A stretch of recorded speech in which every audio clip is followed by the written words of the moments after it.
A report that came out yesterday. We talked about it yesterday, but I sat with it yesterday, and I have a lot to say.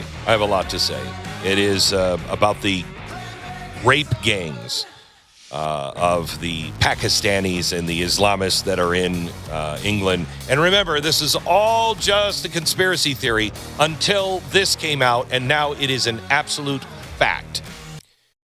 I don't want you to think about numbers. I don't want you to think about policy. I don't want you to think about them over there. What I want you to do is I just want you to think about one girl. She's 12 years old.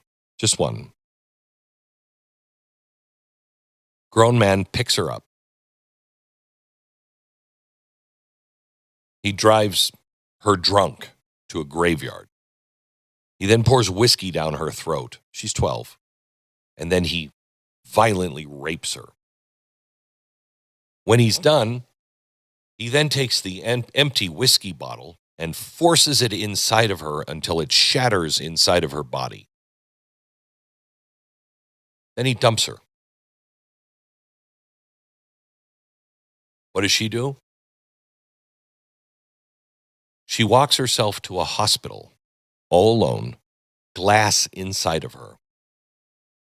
The people in that emergency room, they remove the glass. They then discharge her. And not one of these people ask the only question a human being should ask. Who did this to you? This same girl is found over and over and over by the police, in cars, grown men.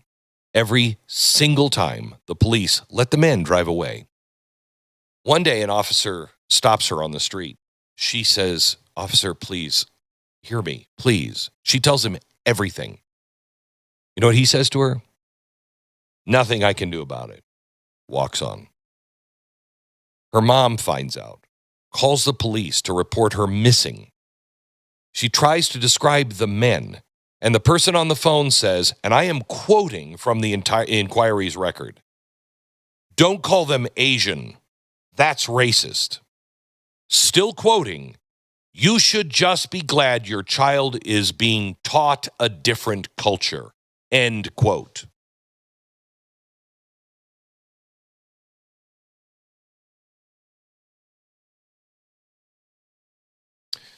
One occasion, an officer drives that little girl back to the very house where she's being raped, drops her off, and, quoting from the inquiry, tells the men inside to, quote, "have fun."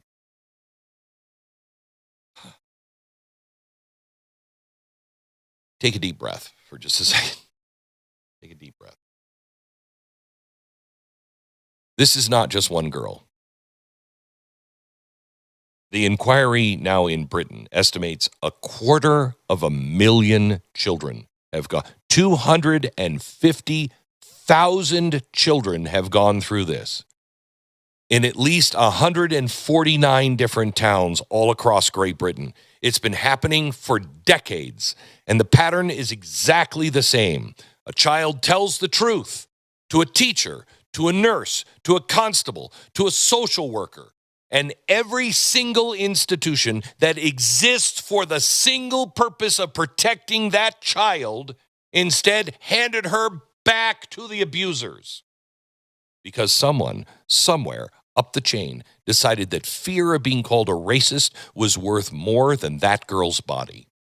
Everything that is happening with the Somalians in Minnesota, you would rob us blind.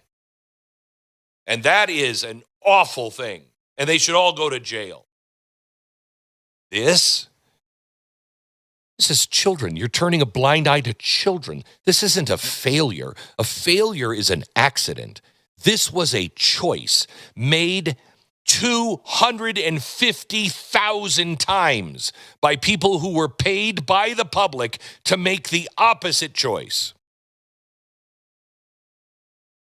I sat with this story all day yesterday, and oh my gosh, I just couldn't take it. And then I started writing, and I thought, why am I even writing this? Nothing's going to change. And I was black-pilled. And I've been fighting that all for the last 24 hours. Let me just ask you a question. This is the only question that really matters. If that were your daughter, and the police knew, and the school knew, and the hospital knew, and the council knew, and they all decided that their own comfort was worth more than her life, what would you do? What would you become? I don't even want to think about it. I'm afraid of what I'd become. I read this story and I look at England, I say, you don't need another election. You don't need another review. You need a revolution. God help me for even thinking that. I pray that it is a revolution at the ballot box. I pray to God they can fix it without a real revolution. And I mean that with everything in me. But you have to understand what's true. A government that does this to its own children, oh my gosh, has put itself on a very short leash. Or it would have once in a country that actually remembered who it was and remembered what government was supposed to do. And then I catch myself. Because the honest question isn't, would their government be on a short list? The honest question is, would ours? Would we even pull that leash? Because before we get too comfortable pointing across the ocean, turn around here for a second. In 2024, the United States government, our own inspector general, not a pundit, not a podcast, the government investigating itself, found that we had, quote, lost more than 300,000 children we let walk across our border and handed them to sponsors we never bothered to vet. The administration, this administration, now puts that number, placed with the unvetted stranger by the Biden administration, closer to 450,000 children. Children handed in some cases directly to smugglers, to traffickers, to the exact kind of men I just described. As of this week, investigators say they have located about 146,000 of them. Thank you. Thank you. But sit with that subtraction here for a second. That means right now, while you're driving to work or wherever you are, while I'm talking to you, nearly 300,000 American soil children are somewhere we don't know. Some of the kids we found, 27 are already dead. Sponsors have been arrested for raping the children day after day. Some of these children raped up to 6 different times by 6 different men every single day. Let me ask you, where's the outrage? Where are the marches? Where's the wall-to-wall coverage? If I hear Jeffrey Epstein's name one more time, I'm going to explode. This is not a foreign inquiry. This is us. This is now. And this is barely topic number 10.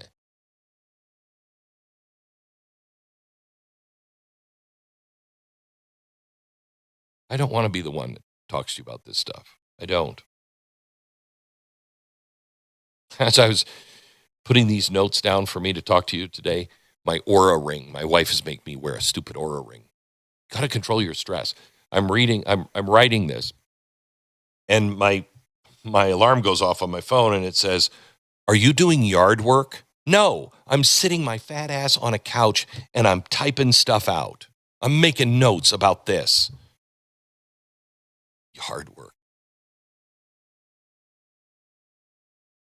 And I was stressed because I didn't know.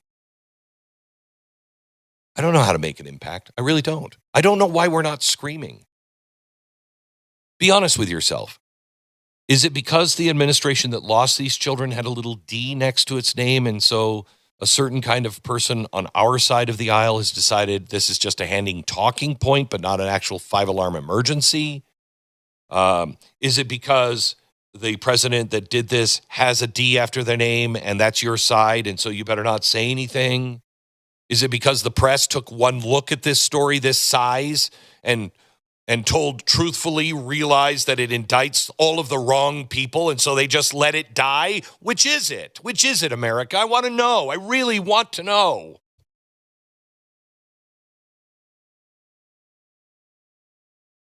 You know, for a generation,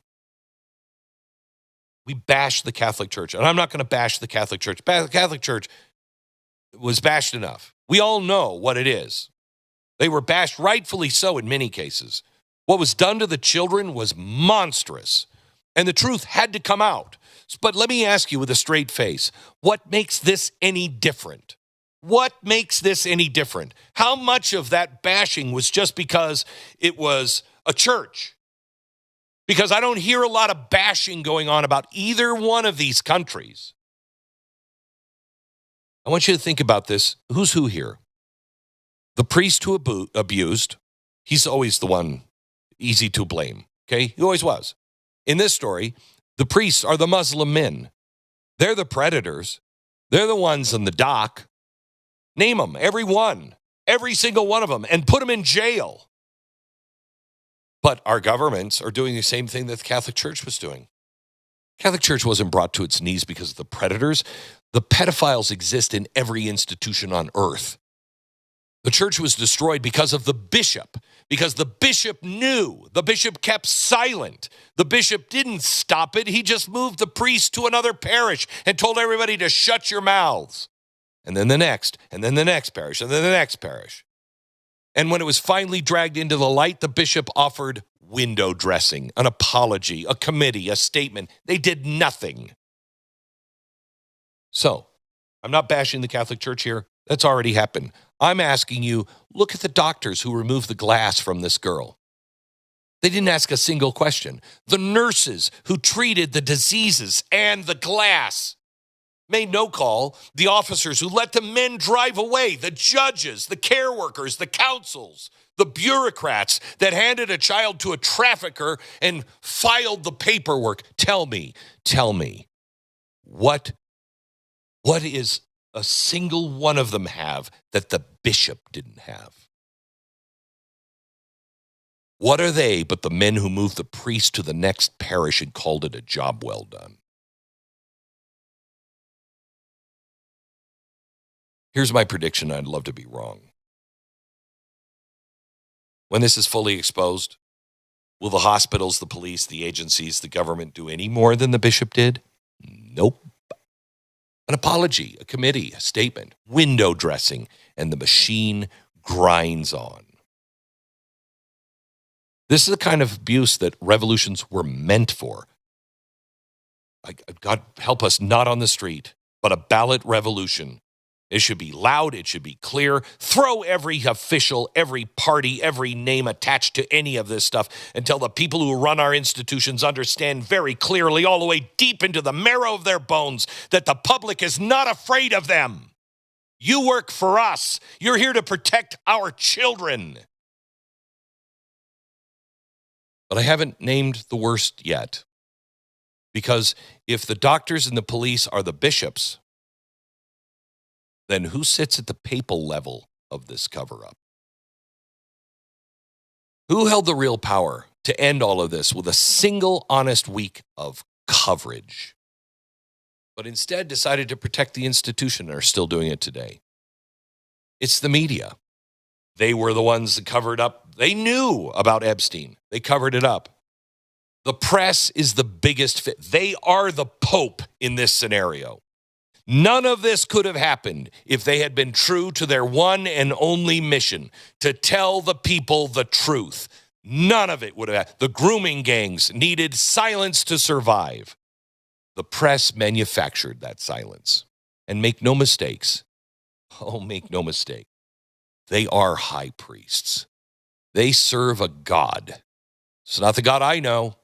Their God is a God of power, of control, of progressivism, of globalism. It's a religion of lies, and in the end, a religion of death. Because look at what it costs. It's being paid for now in children. That is their offering, our children on their altar. So enough is enough. I don't care where you are in the world. We, the people, must stand up and demand better. If I hear one more thing about Jeffrey Epstein, and you're not tying it also to what's happening in England, and you're not also saying, what the hell did Joe Biden do? Why haven't we found these people? Thank you, Trump administration, for at least finding 146. At least you're out there looking for them.